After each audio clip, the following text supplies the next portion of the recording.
How to create a sprint in ClickUp.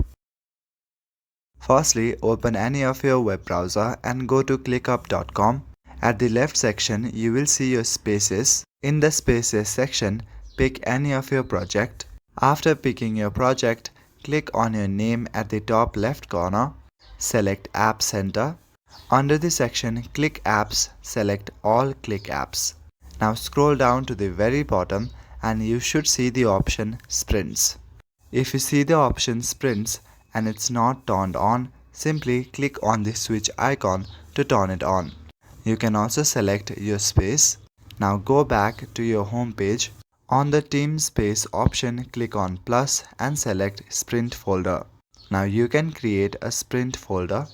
Name your folder. You can name it anything that you like. Then you will see the option Measure of Effort. Select Sprint Points or any other two options. Now select your sprint start day.